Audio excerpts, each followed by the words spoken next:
그 땅에 기근이 들었으므로 아브라함이 애굽에 거류하려고 그리로 내려갔으니 이는 그 땅에 기근이 심하였음이라. 그가 애굽에 가까이 이르렀을 때에 그의 아내 사레에게 말하되 내가 알기에 그대는 아리따운 여인이라. 애굽 사람이 그대를 볼 때에 이르기를 이는 그의 아내라 하여 나는 죽이고 그대는 살리리니 원하건대 그대는 나의 누이라 하라. 그러면 내가 그대로 말미암아 안전하고 내 목숨이 그대로 말미암아 보존되리라 하니라. 아멘. 오늘 말씀의 제목은 위기를 만날 때 어떻게 반응할 것인가. 한번 따라 하실까요? 위기를 만날 때 어떻게 반응할 것인가. 많은 분들이 신앙생활을 하다가 한 번쯤은 이런 생각을 했을 것 같습니다. 예수 믿으면 만사 형통이라고 했는데 왜 내 삶에 어려움이 계속되는 것일까? 내가 예수를 잘 믿으면 내 인생의 문제가 어려움이 해결되겠지, 이런 기대를 가지고 신앙생활을 하는데 여전히 사는 게 힘들어서 신앙의 회의가 찾아올 때가 있습니다. 또 열심히 하나님을 섬기고 예배와 봉사를 게을리하지 않았는데 예기치 못한 삶의 문제를 만나서 낙심하게 될 때가 있습니다. 왜 하나님의 자녀인 나에게 이런 문제가 생기는 것일까?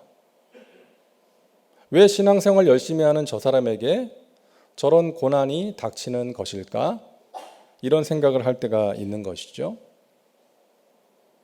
오늘 본문에 나오는 아브라함도 같은 생각을 했을 것 같아요. 오늘 본문 말씀은 이렇게 시작하지 않습니까?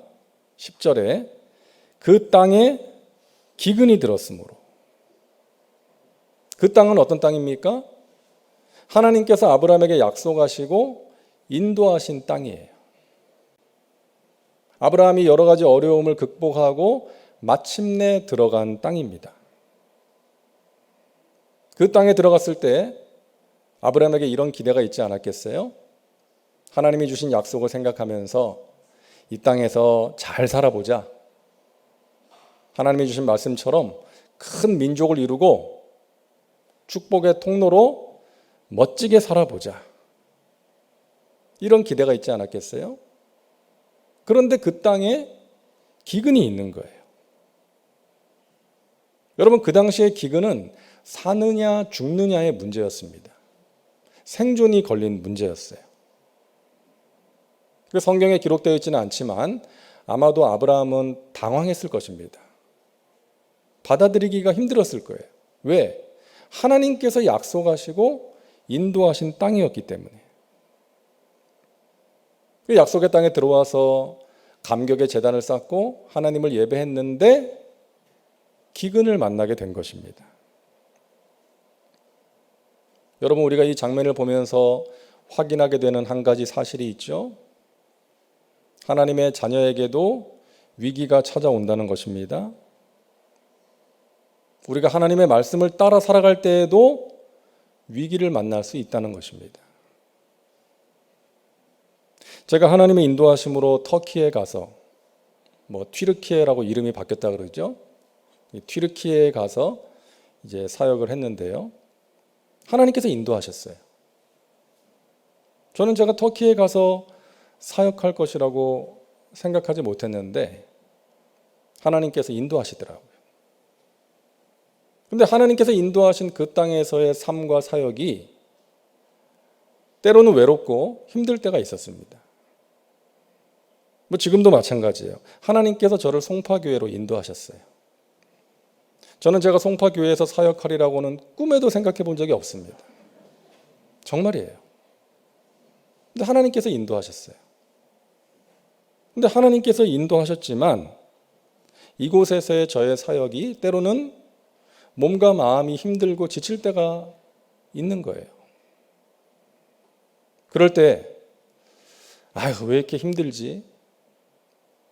좀 안 힘들게 사역할 수는 없을까? 이렇게 생각하면 더 힘들어요. 힘든 게 당연하지. 사는 게 힘들고 목회가 힘든 거지. 그러니까 하나님 더욱더 의지해야지. 힘든 가운데서 하나님이 주시는 은혜가 있을 거야. 이렇게 생각하면 마음이 한결 편해지는 것입니다. 어떤 목사님이 암에 걸렸어요.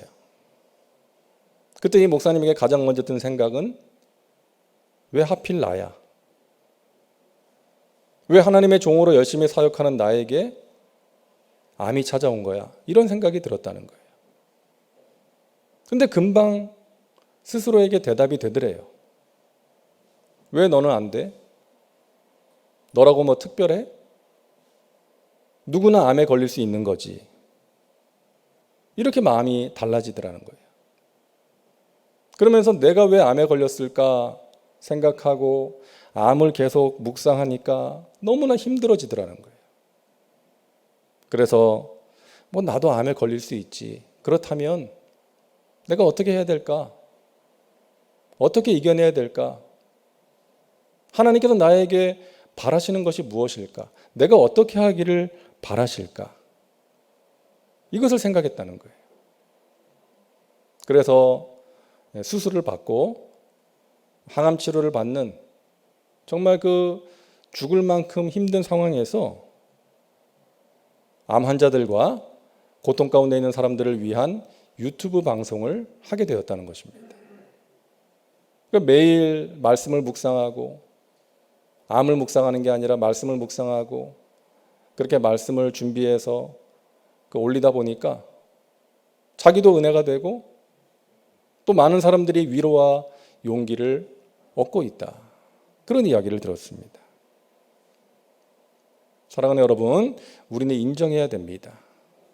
나에게도 하나님을 믿는 나에게도 위기가 올 수 있다. 모든 사람이 위기를 만난다는 거예요. 중요한 것은 위기를 만날 때 어떻게 반응하느냐 하는 것입니다. 자, 아브라함은 기근이라는 위기를 만났을 때 어떻게 반응합니까? 애굽으로 내려갑니다. 이게 잘한 거예요? 잘못한 거예요? 어떤 사람은 잘못한 것이다 그래요. 왜? 애굽은 죄와 세상의 상징이기 때문에 잘못한 것이다. 근데 어떤 사람은 또 그래요. 하나님께서 아브라함의 그런 행동을 책망하시는 장면이 없지 않느냐. 잘못한 게 아니다. 그렇게 이야기를 하는 사람도 있는데 중요한 것은 애굽에 간 것 자체가 중요한 게 아니라 뭐 하나님께서 가라고 하셔서 갔다면 그게 무슨 문제가 되겠어요? 근데 오늘 성경을 보면 그런 장면이 보이지 않는다는 것입니다. 다시 말해서 아브라함은 기근이라는 위기 상황에서 자기 생각, 자기 판단대로 움직인 거예요. 그러다 보니까 계속해서 문제가 생깁니다. 애굽으로 가는데 걱정이 되는 거예요. 아내 사례가 너무 예뻐서 애굽에 가면 애굽 남자들의 주목을 받게 될 것이 뻔하고 이게 자칫 잘못하면 예쁜 아내 때문에 내가 죽을 수도 있겠구나. 이런 생각이 드는 거예요. 그 아내에게 말하죠. 여보, 애굽에 가서 애굽 사람들이 당신과 나와의 관계를 물으면 내 누이 동생이라고 말하는 게 어떨까? 그렇게 하자. 그래서 죽지는 않았는데 바로에게 아내를 빼앗기게 돼요.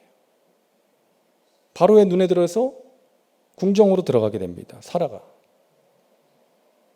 나중에 하나님께서 도와주셔서 다시 찾게 되었지만 큰 곤경에 빠질 뻔한 것이죠. 나중에 자식이 안 생기니까 여종 하가를 취해서 자식을 낳습니다. 요즘이야 말도 안 되는 일이지만 그 당시에는 그렇게 하는 풍습이 있었어요. 그러니까 사라가 남편에게 그렇게 하라고 권했던 것이죠. 아브라함은 아내의 말을 듣고 그렇게 한 거예요. 남자가 마누라 말 잘 듣는 게 뭐가 문제예요? 그런데 그것이 하나님의 방법이 아니었기 때문에 문제가 되었던 것입니다. 사랑하는 여러분, 내 생각, 내 판단대로 하는 것이 이렇게 위험한 것입니다. 우리 믿는 사람들은 어떤 사람들이에요? 내 생각을 내려놓고 하나님의 뜻을 구하고 하나님의 뜻을 따르는 사람입니다. 그게 믿음의 사람이에요. 간혹 교회에서 다툼과 갈등이 생기는 이유가 뭐예요? 악을 추구하다 그러는 게 아니에요. 내 생각이 옳다는 생각 때문이에요. 내 생각이 맞아. 너는 틀렸어. 그 잘못된 생각이야. 이 생각 때문에 갈등이 생기고 다툼이 생기는 거 아닙니까? 근데 그 생각이 하나님이 주신 생각이냐는 거예요. 내가 옳다고 믿는 그 생각이 하나님이 주신 생각이냐. 그게 하나님의 뜻에서 벗어난 것이면 어떡하냐는 거예요. 그래서 우리는 항상 두렵고 떨리는 마음으로 주님의 일을 감당해야 될 줄로 믿습니다. 예수님께서 제자들에게 고난을 예고하셨어요. 자신이 받게 될 고난에 대해서 이제 제자들에게 얘기해 주셨잖아요. 그 예수님의 말씀을 듣고 베드로가 어떻게 합니까? 예수님, 그런 말씀 마십시오. 그런 일은 절대로 일어나지 않을 것입니다. 그때 예수님이 뭐라고 하셨어요? 사탄아 물러가라. 너는 나를 넘어지게 하는 자로다. 너가 하나님의 일을 생각하지 않고 사람의 일을 생각하는구나. 여러분, 베드로는 예수님을 생각해서 한 말이었어요. 예수님을 향한 자신의 충성스러운 마음으로 그런 말을 했던 거죠. 그런데 그것이 하나님의 뜻과는 맞지 않는 생각이었어요. 예수님의 십자가 고난을 통한 인류 구원이라는 하나님의 뜻과 계획과는 반대되는 생각이었기 때문에 심한 책망을 받은 거 아닙니까? 여러분, 우리가 옳다고 생각하는 것이 하나님의 뜻이 아닐 수도 있다는 것을 우리는 기억해야 됩니다. 그래서 우리에게 예수님의 기도가 필요한 거예요. 내 원대로 마시옵고 내 뜻대로 마시옵고 아버지의 뜻대로 되기를 원합니다. 하나님의 뜻을 이루어 주시옵소서.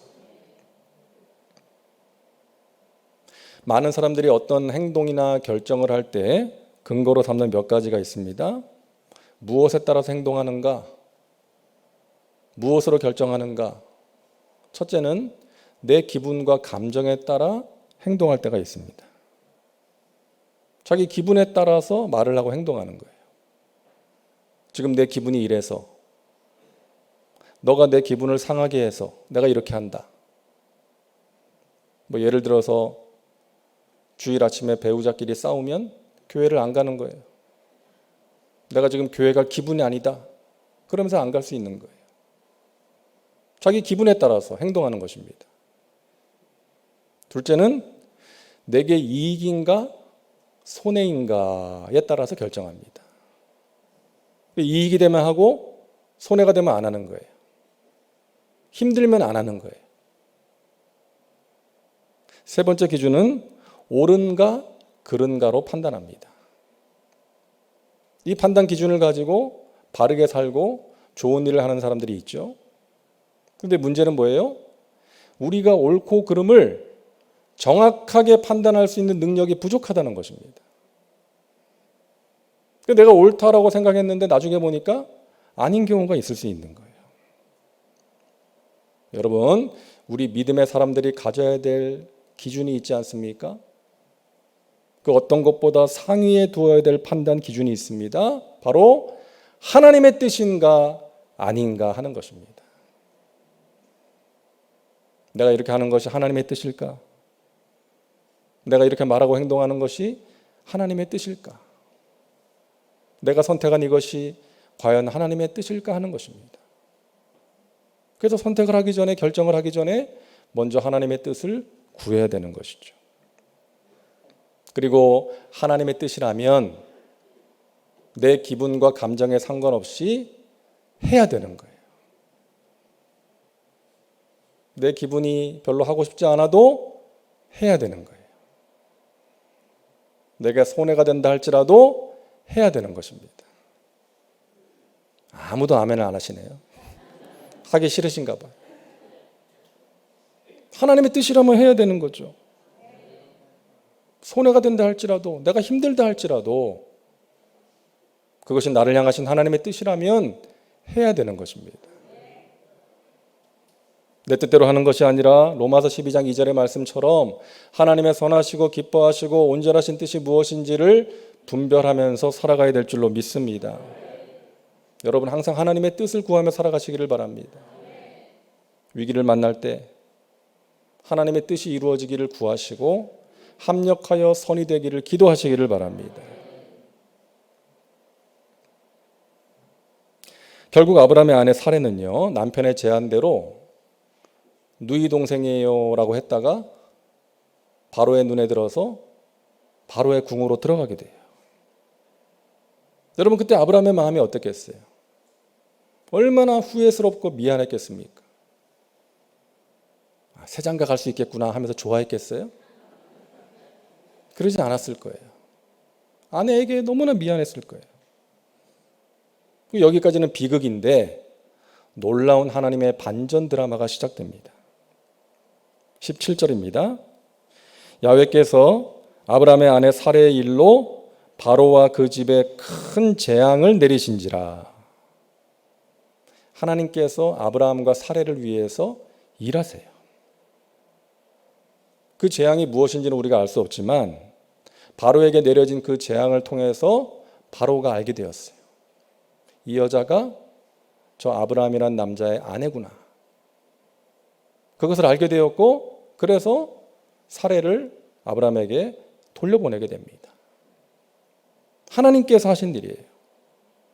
하나님께서 아브라함의 품으로 사레를 보내주셨습니다. 여러분 아브라함은 이런 경험을 통해서 이런 일들을 겪으면서 중요한 사실 몇 가지를 깨달았을 것입니다. 첫째는 자신의 연약함과 무능함을 깨달았겠죠. 자신의 실상을 깨달은 거예요.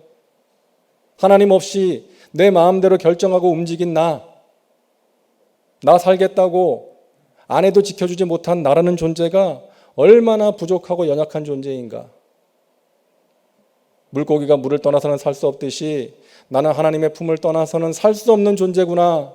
하나님의 은혜가 없이는 제대로 살 수 없는 그러한 인간이구나. 여러분 사람들은요 자기 자신의 모습을 보지 못하면서 살 때가 참 많습니다. 자기의 문제가 무엇인지를 모르고 자기가 얼마나 연약하고 얼마나 믿을 수 없는 존재인지를 모른 채 살아갈 때가 있는 것입니다. 그러다가 위기를 만나고 인생의 고난을 통과하면서 내가 얼마나 연약하고 부족한 존재인지를 깨닫게 되는 거예요. 여러분 그것이 은혜입니다. 어느 목사님의 이야기를 들었어요. 이 목사님이 교회를 개척해서 열심히 사역을 했습니다. 그래서 성도들이 좀 모이게 됐어요. 그래서 이제 성전을 건축해야 되겠다. 이런 마음이 들어서 이제 선포했습니다. 우리 성전을 건축합시다. 여러분 헌금을 작정해 주십시오. 근데 그렇게 선포를 했는데 생각했던 것만큼 성도님들의 참여가 부족한 거예요. 없는 거예요. 이 목사님이 실망이 되고 따라주지 않는 성도님들을 판단하게 되고 심지어는 미워하는 마음까지 생기게 되었어요. 근데 어느 날 기도 가운데 하나님께서 이 목사님에게 깨닫게 하신 거예요. 내가 보란듯이 이렇게 성전을 건축해서 내가 이렇게 목회를 잘한다는 것을 사람들에게 과시하고 싶은 동기로 성전을 건축하고자 했던 그 잘못된 욕망을 깨닫게 하신 거예요. 그리고 하나님의 그 귀한 양들을 사랑으로 섬기지 못하고 판단하고 미워했던 자신의 마음을 책망하시는 그 하나님의 마음을 느끼게 되었다는 거예요. 그래서 진심으로 회개했다는 것입니다. 하나님께서 그러시더래요. 너는 왜 하라는 목회는 안 하고 자꾸만 건축업을 하려고 그러냐. 건물을 세우는 것이 목회가 아니다. 사람을 세우는 것이 목회다. 이 하나님의 엄중하신 말씀 앞에서 한 영혼 한 영혼을 정말 주님의 마음으로 사랑하고 그들이 온전한 믿음의 사람으로 세워질 수 있도록 말씀을 최선을 다해서 전하고 간절하게 기도했다는 거예요. 그랬을 때에 하나님께서 그 교회에 귀한 은혜를 베풀어 주시고 나중에 순적하게 성전도 건축하게 되었다는 것입니다. 여러분, 이 목사님이 그렇게 깨닫고 돌이킨 게 얼마나 귀한 은혜예요. 사랑하는 여러분, 우리는 약한 사람들입니다. 우리는 연약한 존재예요. 쉽게 좌절하고 쉽게 넘어지고 실수하고 하나님의 마음의 아픔을 드릴 수 있는 그러한 존재라는 것입니다. 그래서 하나님의 도우심이 필요한 거예요. 그래서 날마다 깨어서 기도해야 되는 것입니다. 기도를 통해서 우리 자신을 살피고 하나님의 뜻을 구하고 따를 수 있어야 한다는 것입니다. 또한 아브라함은 이 일을 통해서 가족의 소중함을 깨달았을 것입니다. 아내를 바로의 왕궁에 두고 나왔을 때 그 마음이 어땠겠어요? 아내에게 미안한 마음과 후회로 밤에 잠을 이루지 못했을 것입니다. 가족의 소중함을 알게 되었을 거예요. 여러분, 우리는 정말로 소중한 것을 소중하게 여기지 못한 채 살아갈 때가 있지 않습니까? 하나님이 주신 그 귀한 것들인데 그걸 당연하게 여기는 거예요. 근데 우리가 요즘 자주 부르는 그 은혜라는 찬양의 가사처럼 당연한 건 하나도 없습니다. 하나님이 우리를 사랑하셔서 우리에게 주신 너무나도 귀한 선물인 것이죠. 많은 사람들이 건강의 소중함을 알지 못한 채 살다가 건강을 잃고 나면 그 소중함을 알게 되는 거예요. 가족을 귀하게 여기지 못하고 살다가 가족이 떠나면 그 가족의 소중함을 알게 되는 것입니다. 어느 화가가 세상에서 가장 소중한 것, 고귀한 것을 화폭에 담기 위해서 이제 길을 나섰어요. 가장 먼저 목사님에게 물었습니다. 목사님, 세상에서 가장 고귀한 것이 무엇일까요? 이 목사님이 믿음이죠. 지나가던 군인에게 같은 질문을 했는데 군인이 대답합니다. 평화입니다. 이제 갓 결혼을 해서 신혼여행을 떠나는 젊은 부부에게 물었습니다. 사랑이죠. 이 화가가 듣고 보니까 세 가지가 다 너무나도 고귀한 거예요. 이 세 가지를 한꺼번에 그릴 수는 없을까 고민을 하면서 집으로 돌아왔는데 아이들이 아빠 그러면서 달려나와가지고 품에 안기는 거예요. 그 아이들의 눈망울에서 믿음을 보게 됩니다. 그리고 아내가 와서 그러는 거예요. 여보, 오늘도 수고 많았어요. 힘들죠? 근데 그 아내의 말을 들으면서 사랑을 느끼는 거예요. 그리고 마음에 평화가 임하는 것을 느끼게 되었습니다. 그래서 믿음과 사랑과 평화가 있는 그 가정의 모습, 가족들이 둘러앉아서 오순도순 이야기를 나누는 그 모습을 화폭에 담게 되었다는 것입니다. 사랑하는 여러분, 하나님께서 우리에게 주신 신적 기관이 두 개가 있습니다. 하나는 가정이고요, 또 하나가 교회예요. 이 두 가지 신적 기관은 하나님께서 우리에게 주신 선물이에요. 이 땅에서 하나님의 나라를 경험하라고 주신 선물인 것입니다. 여러분의 가정, 여러분의 가족을 소중하게 여기고 사랑하시기를 바랍니다. 여러분의 교회를 소중하게 여기시고 함께하는 교우들을 사랑으로 섬기시기를 바랍니다. 우리의 가정과 교회가 사랑으로 행복한 공동체가 될 수 있기를 간절히 바랍니다. 여러분의 가족들에게 또 함께하는 교우들에게 말 한마디를 해도 따뜻하게 사랑과 격려의 말을 전하시기를 바랍니다. 저 산골 오지에 사시는 할아버지와 할머니가 이제 읍내에 나갈 일이 생겨서 이제 집을 나섰어요. 근데 워낙 시골이라 차가 안 다녀가지고 한참을 걸어가야 되는 거예요. 근데 한참을 걷다 보니까 할머니가 너무 다리가 아프고 힘들어요. 그 할아버지한테 영감 나 좀 업어주면 안 돼? 그랬대요. 할아버지가 순간 짜증이 막 올라오는데 꾹 참고 가정의 평화를 위해서 할머니를 업고 갑니다. 한참을 가는데 할머니가 좀 미안하잖아요. 그 할아버지한테 한마디를 던졌습니다. 여보, 나 무겁지? 그때 할아버지가 아니야, 안 무거워, 그래야 되는데 너무 힘들고 짜증이 나가지고 그럼 무겁지? 머리는 돌이지? 얼굴엔 철판 깔았지? 간땡이는 부었지? 어떻게 안 무겁겠냐? 그랬다는 거예요. 할머니가 삐쳐가지고 내렸어요. 따로 걸어가는 거예요. 근데 한참을 걷다가 그만 할아버지가 돌부리에 걸려서 넘어졌어요. 발목을 삐었어요. 어떻게 합니까? 이제 할머니가 할아버지를 업고 가는 거예요. 다행히 할머니가 평소에 일을 많이 하셔가지고 좀 체력이 있으셨나 봐요. 할아버지를 업고 걸어가는데 이 할아버지가 얼마나 미안합니까? 자기가 조금 전에 그렇게 했기 때문에. 똑같이 여보 나 무겁지 그랬다가는 자기가 말한 그대로 당할 것 같아가지고 머리를 굴려가지고 반대로 얘기했대요. 여보 나 가볍지 그랬대요. 그때 할머니가 가벼워. 머리는 텅 비었지. 입은 싸지. 허파엔 바람만 잔뜩 들었지. 너무 가볍다 그랬다는 거예요. 할아버지가 아이고 내가 준 대로 받았구나. 더 심하게 받았구나. 그러지 않았겠어요? 여러분 주무시는 것 같아서 좀 싱거운 얘기 했습니다. 여러분 말 한마디로 천냥빚을 갚는다 그러잖아요.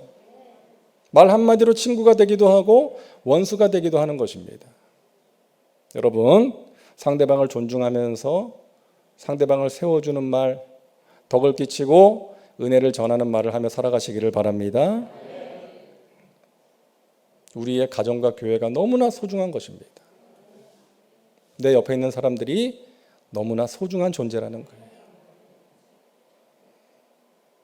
마지막으로 아브라함은 이 일을 통해서 하나님의 사랑과 능력을 깨달았을 것입니다. 하나님이 어떤 분이신지를 알게 됐을 거예요. 내가 하나님의 말씀에 불순종했을 때에도 나를 버리지 않고 나와 함께 하시는 하나님, 내가 내 판단대로 움직이고 실수를 했지만 나를 도와주시고 또 은혜 가운데로 인도하신 그 하나님을 체험하고 감사했을 것입니다. 하나님 감사합니다. 이렇게 못난 나를 끝까지 사랑해 주시고 도와주시니 감사합니다. 다시는 하나님의 말씀을 떠나 살지 않겠습니다. 다시는 내 생각대로 내 마음대로 살지 않겠습니다. 사랑하는 여러분, 하나님께서 여러분을 사랑하십니다. 우리가 느끼든 느끼지 못하든 하나님은 우리를 사랑하세요. 그 사랑은 변한 적이 없습니다. 그래서 우리는 그 사랑을 알고 그 사랑에 감사하며 살아야 되고요. 그 사랑을 의지하여 우리가 만나는 인생의 어려움을 이겨내야 될 줄로 믿습니다. 어느 병실에 걸린 시 제가 읽어드린 적이 있죠. 주님, 때때로 병들게 하심을 감사합니다. 인간의 약함을 깨닫기 때문입니다. 가끔 고독의 수렁에 던져주심도 감사합니다. 그것은 주님과 가까워지는 기회이기 때문입니다. 일이 계획대로 안 되게 틀어주심도 감사합니다. 그래서 나의 교만을 반성하게 됩니다. 아들, 딸이 걱정거리가 되게 하시고 부모와 형제가 때로는 짐으로 느껴질 때도 있음을 감사합니다. 그래서 인간된 보람을 깨닫기 때문입니다. 먹고 사는 게 힘겹게 하심을 감사합니다. 눈물로써 빵을 먹는 심정을 이해할 수 있기 때문입니다. 불의와 허위가 득세하는 시대에 사는 것도 감사합니다. 하나님의 의가 분명히 드러나기 때문입니다. 땀과 고생의 잔을 맛보게 하심을 감사합니다. 그래서 주님의 사랑을 깨닫기 때문입니다. 주님, 감사할 수 있는 마음을 주심을 감사합니다. 저는 이 시가 참 좋은 게요. 어떤 상황에서도 범사에 감사하는 시이기 때문이에요. 이 마음이 우리에게 필요하기 때문입니다. 그렇게 감사할 수 있는 것은 나를 향하신 하나님의 사랑과 섭리에 대한 믿음이 있을 때에 가능한 것이죠. 사랑하는 여러분, 이런저런 여러 가지 문제로 인하여 여러분 힘드실 때가 있을 것입니다. 그러나 기억하시기 바랍니다. 그 문제가 여러분을 강하게 할 거예요. 여러분을 성숙하게 할 것입니다. 귀한 것을 깨닫게 될 것입니다. 하나님께서 합력하여 선을 이루어 주실 것입니다. 저와 여러분을 향한 하나님의 선하신 뜻이 이루어지는 통로가 될 줄로 믿습니다. 여러분 승리하시기 바랍니다. 기도하겠습니다. 하나님 감사합니다. 우리를 하나님의 자녀 삼아 주시고 하나님의 품 안에 거하게 하시니 감사합니다.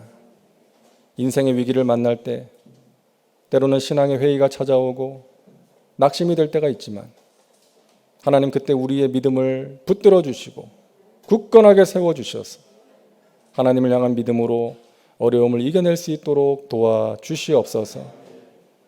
내 생각 내 판단대로 섣불리 행하지 말게 하시고 항상 하나님께 충분한 기도를 통해서 하나님의 뜻을 구하고 하나님의 뜻대로 순종할 수 있는 믿음의 사람들 되게 하여 주옵소서. 그러함으로 내 삶 가운데 역사하시는 또 나를 사용하시는 그 하나님의 은혜의 손길을 체험하며 승리의 삶을 살아가는 하나님의 백성들 되게 하여 주옵소서. 예수님의 이름으로 기도하옵나이다. 아멘.